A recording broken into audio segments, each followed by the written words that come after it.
tudo bem com vocês? Estamos aqui hoje para mais uma aula de Problematizando com a Matemática. Eu sou a professora Kátia e vou com vocês neste momento.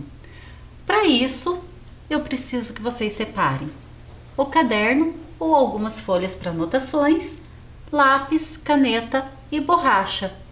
Enquanto vocês separam esse material, já aproveitem e coloquem a data da aula de hoje. Vou dar um tempo para vocês fazerem isso e eu já volto.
Materiais separados, vamos para a nossa aula de hoje.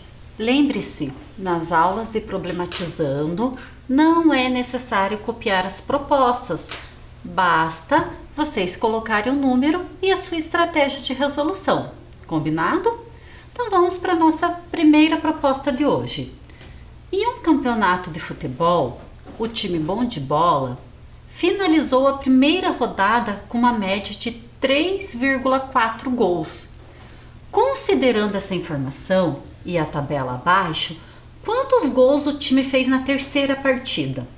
Então vejam aqui. Tem 5 partidas e a quantidade de gols em cada uma delas.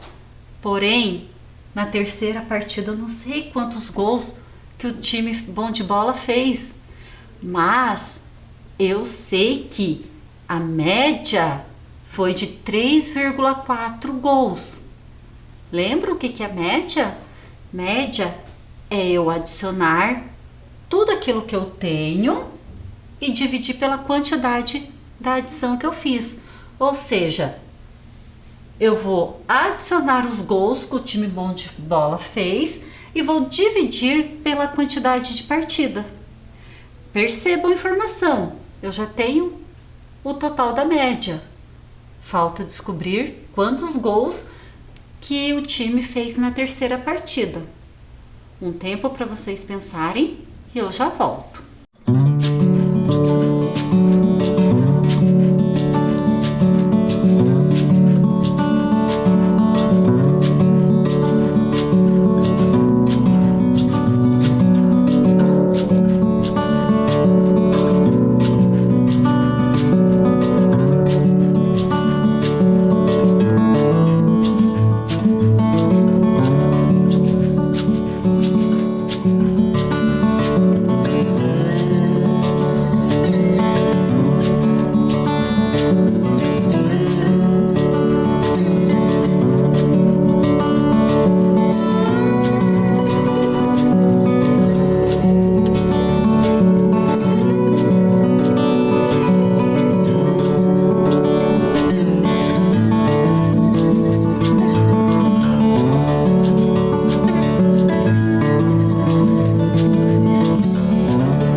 Quantos gols que o time bom de bola fez na terceira partida? Então vamos pensar juntos. Eu tenho a média de gols e tenho os gols em cada uma delas, com exceção da terceira partida. O que é a média? A média é a soma de gols que teve nas 5 partidas dividido pela quantidade de partidas. Então, ou seja, 4 mais 3 mais não sei quanto, mais 2 mais 4, tudo isso dividido para 5. Só que o que o problema nos trouxe?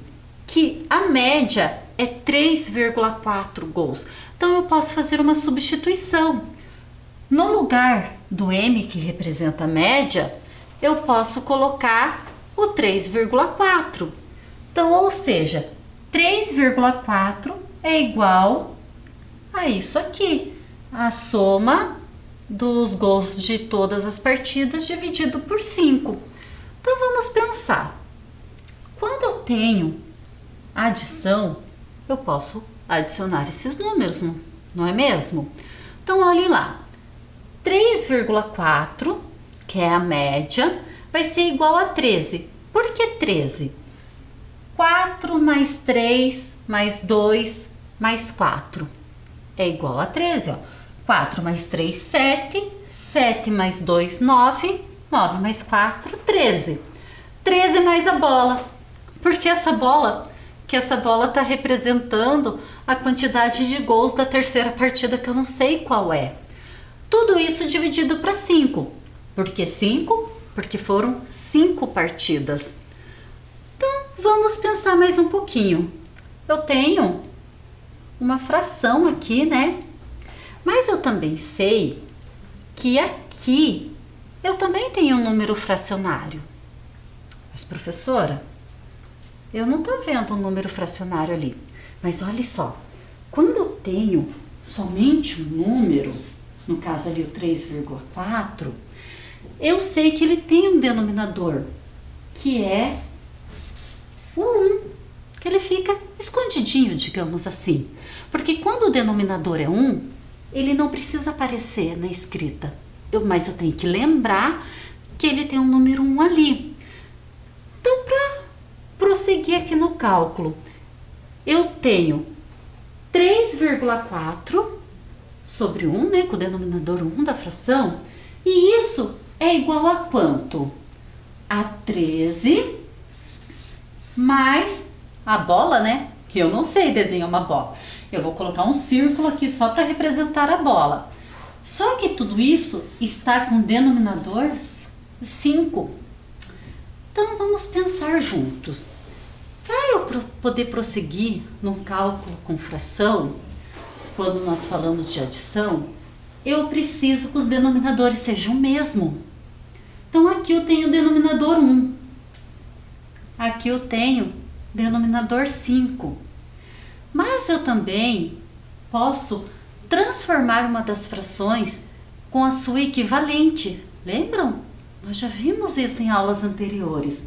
O que eu posso fazer? Eu posso transformar esse denominador 1 em denominador 5. Aí eu tenho os mesmos denominadores nas duas frações. E o que diz a fração equivalente? Que eu posso dividir ou multiplicar tanto o numerador quanto o denominador pelo mesmo número, que eu mantenho a equivalência da fração. Então, o que eu preciso? Eu preciso de um denominador 5. Então, o que eu posso fazer? Eu posso pegar esse denominador 1 e multiplicar por 5, porque eu vou manter uma equivalência. Só o que acontece? Se eu multipliquei o denominador por 5, o numerador também tem que multiplicar por 5, que daí eu mantenho a equivalência das frações. Então, vamos fazer a multiplicação aqui. 3,4 vezes 5. Opa! Vamos fazer a conta aqui, ó. 3,4 vezes 5. Vou fazer essa multiplicação, porque é o que está pedindo aqui. Então, Agora eu estou multiplicando o número decimal. Então aqui eu tenho os décimos e aqui a unidade. Então primeiro começo multiplicando a ordem dos décimos.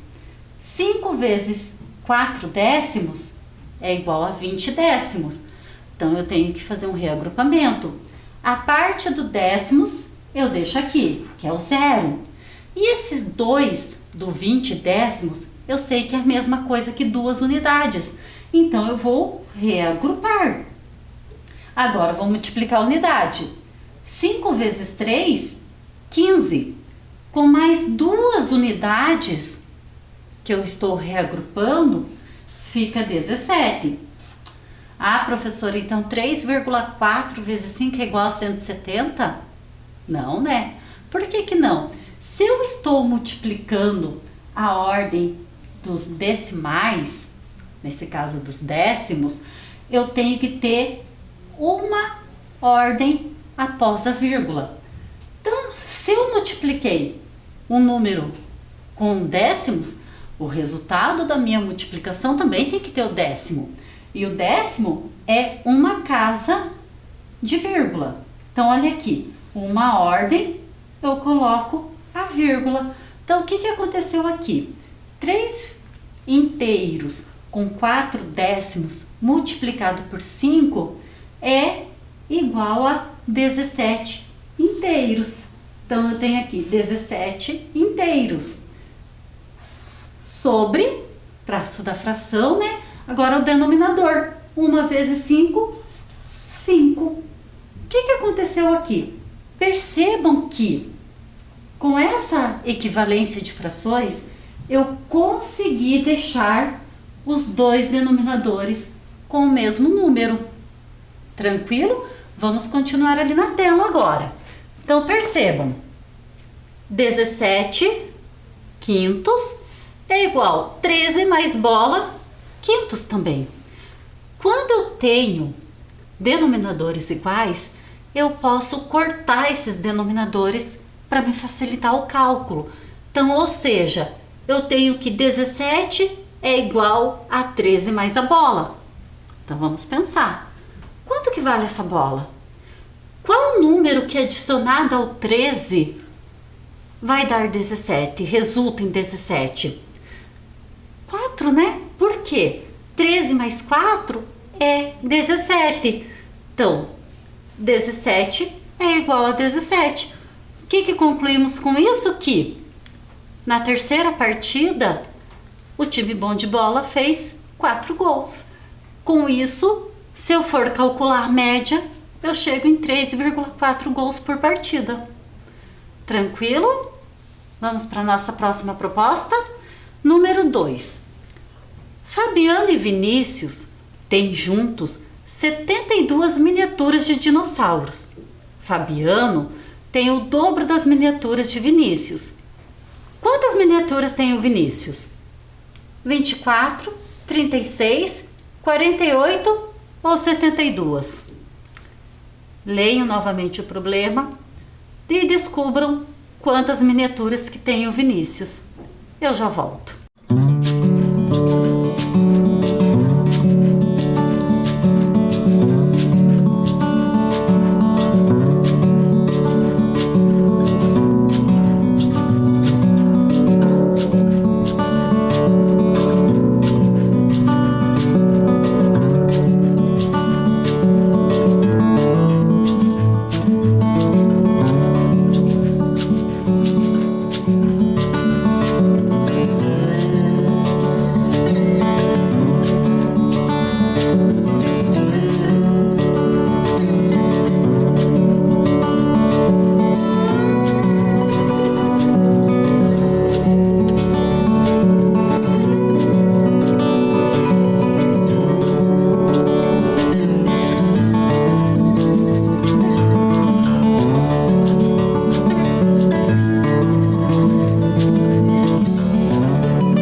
dinossauro que o Vinícius tem. Então vamos pensar aqui. Não tem um quadro para a gente poder organizar as informações. Tem a quantidade de Vinícius. Eu sei que o Fabiano tem o dobro da quantidade de Vinícius. E eu sei que os dois juntos têm 72 miniaturas. Então vamos pensar. Vamos supor que o Vinícius tem 20 miniaturas. Fabiano tem o dobro. O que é o dobro? 2 vezes a quantidade de Vinícius. Então, dobro é a mesma coisa que 2 vezes. Então, 2 vezes 20, 40. E o que diz a terceira informação? Que os dois juntos têm 72 miniaturas. 20 mais 40 é 60. Opa! Então, eu sei que Vinícius não tem 20 miniaturas e que o Fabiano não tem 40. Então, vamos supor que o Vinícius tem 30. Dobro de 30. Então, 2 vezes 30, 60. Os dois juntos têm 90, porque 30 mais 60, 90. Opa! O que podemos perceber aqui? Que se Vinícius tem 20 e o Fabiano 40, juntos ele tem 60.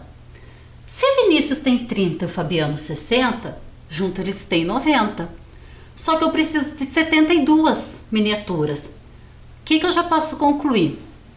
Que os dois têm, que o Vinícius, ele tem uma quantidade de miniaturas entre 20 e 30. Então ele tem mais que 20, porém menos que 30. Vamos supor que ele tenha 25? Se o Vinícius tem 25, Fabiano tem o dobro. O dobro de 25 é 50. E os dois juntos tem que ser 72. 25 mais 50, 75. Opa! Então eu sei que tem um pouco menos, porque eu preciso de 72. Chegamos em 75. Será que o Vinícius tem 24 então? Vamos pensar. 24. O dobro de Vinícius. Então o dobro de 24 é 48. Os juntos tem que ter 72. Vinícius 24 mais Fabiano 48, 72 miniaturas. Então, ou seja, eu sei que Vinícius tem 24 miniaturas, Fabiano 48. E obedece a regra do problema, né? Que o Fabiano tem que ter o dobro de Vinícius. Dobro de 24, 48. E os dois juntos têm 72 miniaturas. 24 mais 48, 72. Mas qual que era a pergunta do problema mesmo? Quantas miniaturas tem o Vinícius? Vinícius tem 24 miniaturas. Ou seja, a alternativa A é a correta. Tranquilo? Vamos para a próxima proposta, de número 3. De acordo com as pistas abaixo, responda as perguntas. Então, antes de mostrar as perguntas, vamos ver as pistas. Pista 1. César anda de barco. Pista 2. Marina anda de bicicleta. 3. Felipe tem uma coruja. 4. O cachorro está no carro. 5. Quem tem um passarinho anda de bicicleta. Então essas foram as pistas que o problema nos deu. Mas quais são as perguntas? Primeira pergunta. Quem tem um tucano? Será que é César, Marina ou Felipe? Quem anda de avião? E qual o animal de Renata? Nossa, apareceu mais um personagem aqui. Então, sigam as dicas, montem sua estratégia e respondam a essas 3 perguntas. Eu já volto.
problema, ele traz o nome de algumas pessoas, um meio de transporte, né?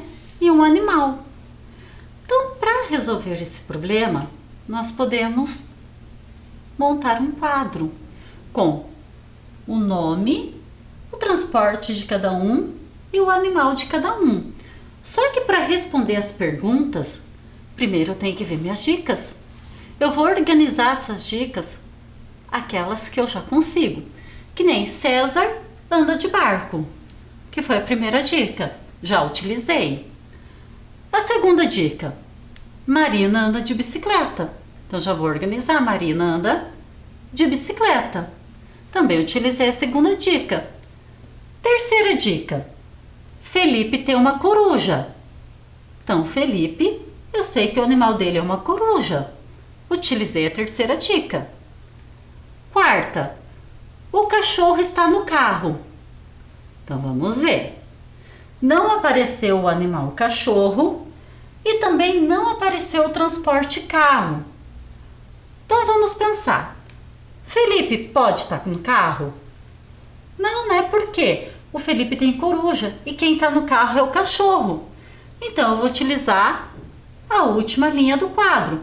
O cachorro está no carro. Utilizei a quarta dica. Última dica. Quem tem um passarinho anda de bicicleta. Percebam aqui, a Marina anda de bicicleta, ou seja, ela tem um passarinho. Utilizei a quinta dica. Vamos para as perguntas. Quem tem um tucano? Percebo que aqui na coluna do animal só falta preencher o animal do César. Então é o César que tem um tucano. Quem anda de avião? Mesma coisa. Na coluna do transporte, somente o Felipe que está sem transporte. Ou seja, é ele que anda de avião. E qual o animal de Renata? Na coluna do nome, só falta preencher o nome da Renata. Qual que é o animal da Renata? O cachorro. Percebam que esses problemas de lógica é muito mais fácil de respondê-los quando nós montamos um quadro ou uma tabela para organizar as informações. Fica fácil, né, pessoal? Tranquilo? Vamos para a próxima. 4. Uma roda gigante está parada com o banco 8 na posição mais baixa e o banco 3 na posição mais alta. Então, uma roda gigante, o banco 8 está mais embaixo, lá na posição mais baixa, e o banco 3 na posição mais alta. Se os bancos estão igualmente espaçados e numerados em ordem a partir do número 1. Quantos bancos tem essa roda gigante? 8, 10, 12, 14 ou 16? Então perceba as informações. 8 mais baixo, 3 mais alto, estão numerados a partir do número 1 e estão igualmente espaçados. O que isso quer dizer? Que a mesma quantidade de banco dos dois lados. Então pensem na sua estratégia e eu já volto.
descobrir quantos bancos tem essa roda gigante?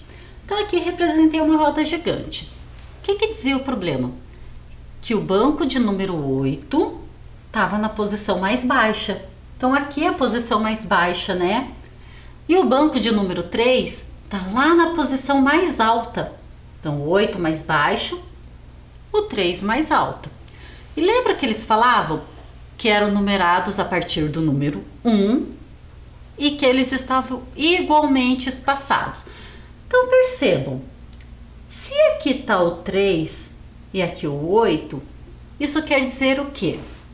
Que nesse lado aqui da roda gigante vai ter que ter as poltronas ou os bancos numerados entre o número 3 e o número 8.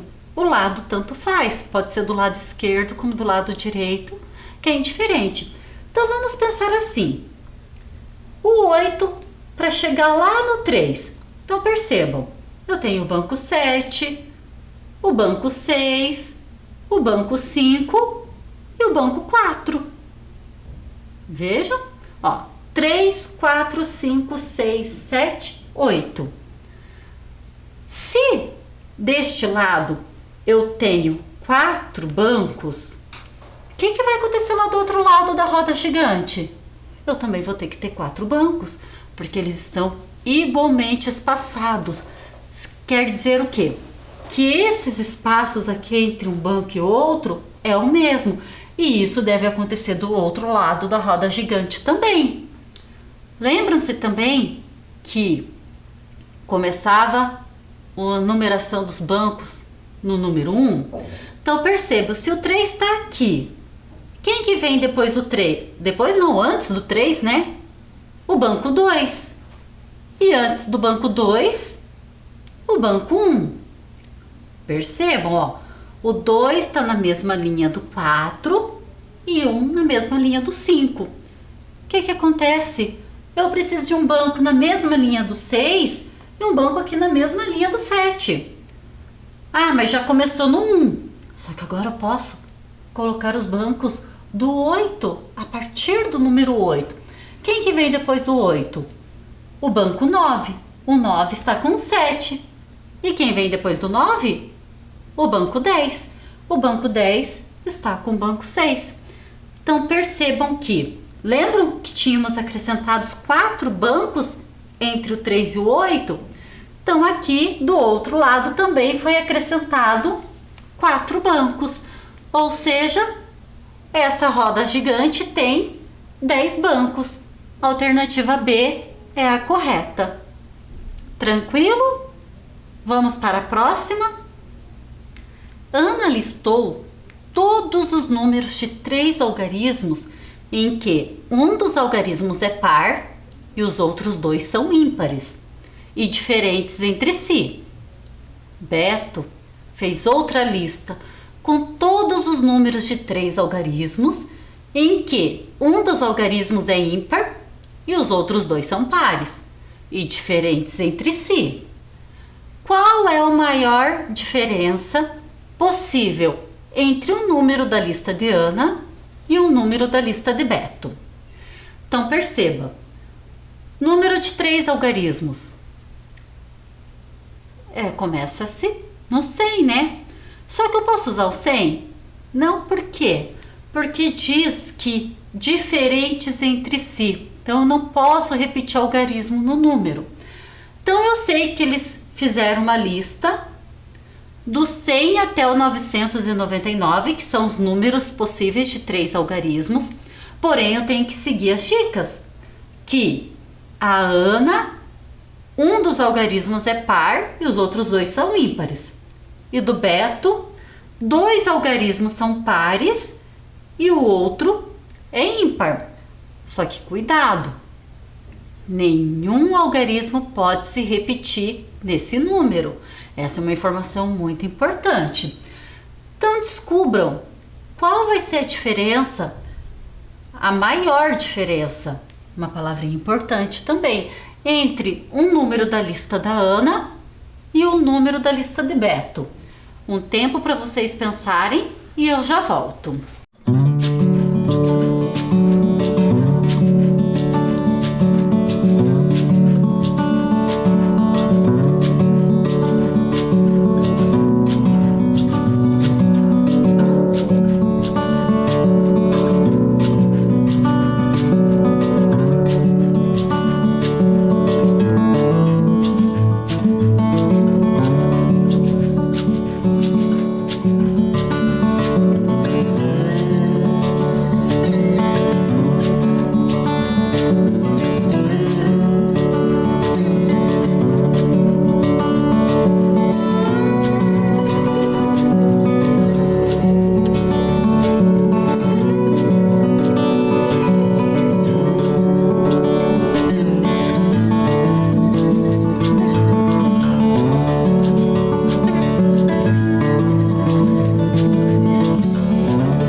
maior diferença entre o número da lista da Ana e do Beto? Então vamos pensar juntos. A Ana formou os números de 3 algarismos diferentes entre si, sendo um par e 2 ímpares. E o Beto, um ímpar e 2 pares. Então vamos relembrar. Os números pares são aqueles que terminam com os algarismos 0, 2, 4, 6 e 8. E os números ímpares são aqueles que terminam com 1, 3, 5, 7 e 9. Então eu já sei um par e 2 ímpares, um ímpar e 2 pares.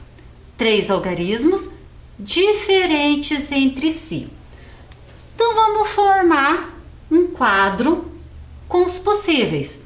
Nossa, professora, você vai colocar todos? Não.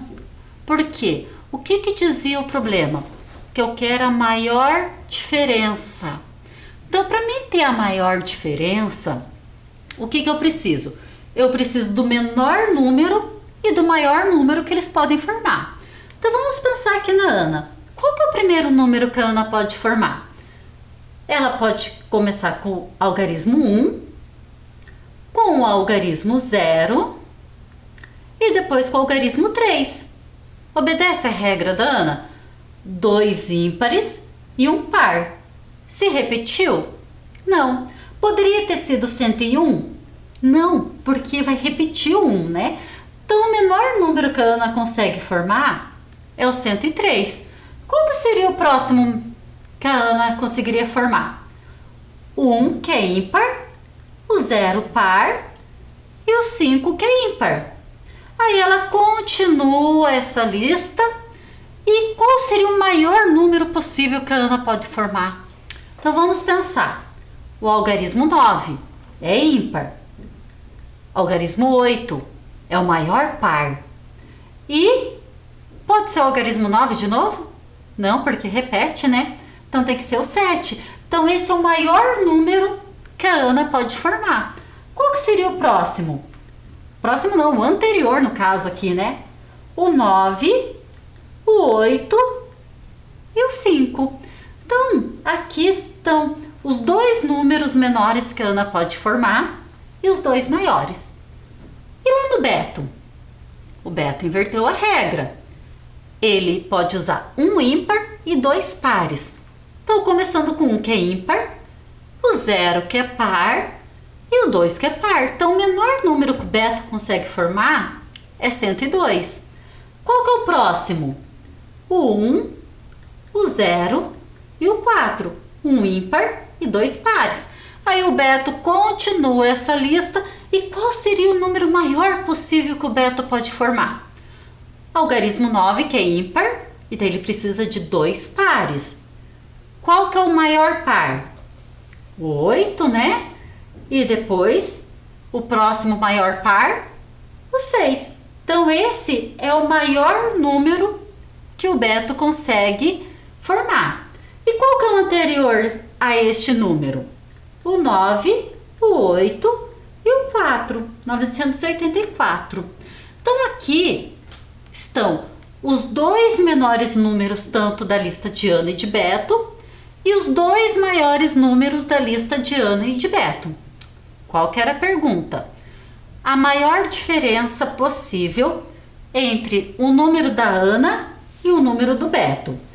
Se eu quero a maior diferença possível, o que acontece?